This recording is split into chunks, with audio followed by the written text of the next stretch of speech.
എല്ലാ പ്രിയപ്പെട്ടവർക്കും പുസ്തക പരിചയത്തിലേക്ക് ഹൃദ്യമായ സ്വാഗതം. ഞാൻ സുരേന്ദ്രൻ പുത്തഞ്ചേരി. ഷാരോൺ ബുക്സ് പുറത്തിറക്കിയിട്ടുള്ള പറയിപെറ്റ പന്തിരുകുലം എന്ന പുസ്തകത്തെ പരിചയപ്പെടുത്തുന്നു. ഇതിലെ ഒട്ടേറെ കഥകൾ വളരെ രസകരവും ചിന്തോദ്ദീപകവുമാണ്. പറയിപെറ്റ പന്തിരുകുലത്തെപ്പറ്റി അല്പം.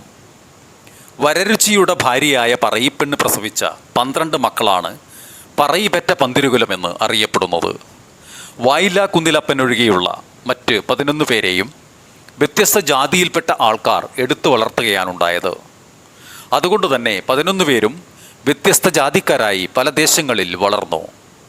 എങ്കിലും മുതിർന്നപ്പോൾ അവർ പരസ്പരം മനസ്സിലാക്കുകയും ശേഷിച്ച കാലം ദേശാടനത്തിനായി പുറപ്പെട്ട് കാലം വെട്ട അച്ഛനമ്മമാരുടെ ശ്രാദ്ധത്തിനായി ഒന്നിച്ചു കൂടുകയും ചെയ്തിരുന്നു.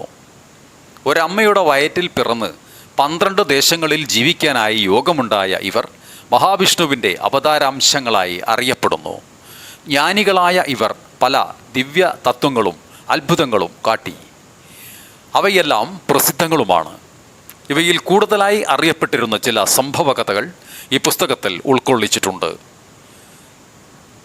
മേഴത്തോളഗ്നിഹോത്രി, രചകൻ, അകപൂർ ചാത്തൻ, കാരയ്ക്കലമ്മ, കേളുപ്പുകൂറ്റൻ, തിരുവങ്കത്ത് പാണനാർ, വള്ളോൻ, നാറാണത്ത് ഭ്രാന്തൻ, ഉളിയന്നൂർ പെരുന്തച്ചൻ, വടുതല നായർ, പാക്കനാർ, വായില കുന്തിലപ്പൻ എന്നിങ്ങനെ 12 പേരാണ് പറയിപെറ്റ പന്തിരുകുലത്തിൽ ഭുജാതരായത്. പ്രിയപ്പെട്ടവരെ, ഇതിലെ ഓരോ കഥകളും പരിചയപ്പെടുത്തുന്നു. മഹാരാജാവിൻ്റെ സംശയം. വിക്രമാദിത്യ മഹാരാജാവിൻ്റെ സദസ്സിലെ മഹാപണ്ഡിതനായിരുന്നു വരരുചി. വേദങ്ങളിലും ശാസ്ത്രങ്ങളിലും അഗാധ പാണ്ഡിത്യം നേടിയിരുന്ന വരരുചി മഹാരാജാവിനേറെ പ്രിയങ്കരനായിരുന്നു. മഹാരാജാവിന് വരരുചിയോടുണ്ടായിരുന്ന പ്രീതി മൂലം മറ്റ് പണ്ഡിതന്മാർക്ക് വരരുചിയോട് കടുത്ത അസൂയയും ഉണ്ടായിരുന്നു. വരരുചി ഉള്ളിടത്തോളം കാലം രാജാവ് തങ്ങൾക്കൊരു പ്രാധാന്യവും കൽപ്പിക്കുകയില്ലെന്ന് അവർ കരുതി. എങ്കിലും വരരുചിയുടെ അഗാധമായ ജ്ഞാനവും പാടവവും അവരിൽ പറഞ്ഞറിയിക്കാനാവാത്ത ഒരുതരം ബഹുമാനവും ഇഷ്ടവും ഉളവാക്കിയിരുന്നു എന്നുള്ളത് സത്യം. എന്തൊക്കെ തന്നെയായാലും വരരുചി ഒരിക്കലെങ്കിലും ഒന്ന് തോറ്റു കാണണമെന്നത് അവരുടെ ഓരോരുത്തരുടെയും സ്വകാര്യ അഹങ്കാരങ്ങളിൽ അല്ലെങ്കിൽ ആഗ്രഹങ്ങളിൽ ഒന്നായിരുന്നു. അങ്ങനെയിരിക്കെ ഒരിക്കൽ വിക്രമാദിത്യ മഹാരാജാവിന് ഒരു സംശയമുണ്ടായി. തൻ്റെ സംശയം രാജാവ് രാജസദസ്സിൽ ഉന്നയിച്ചു. രാമായണത്തിലെ ഏറ്റവും ശ്രേഷ്ഠമായ ശ്ലോകം ഏതാണ്? ഏറ്റവും പ്രധാന വാക്യം ഏതാണ്? ഇതായിരുന്നു രാജാവിൻ്റെ സംശയം. രാജാവിൻ്റെ സംശയം കേട്ട് പണ്ഡിതന്മാർ പരസ്പരം നോക്കി. ആരും എന്തു പറയണമെന്നറിയാതെ തരിച്ചു നിന്നു. രാമായണത്തെക്കുറിച്ച് എല്ലാവർക്കും അറിയാം.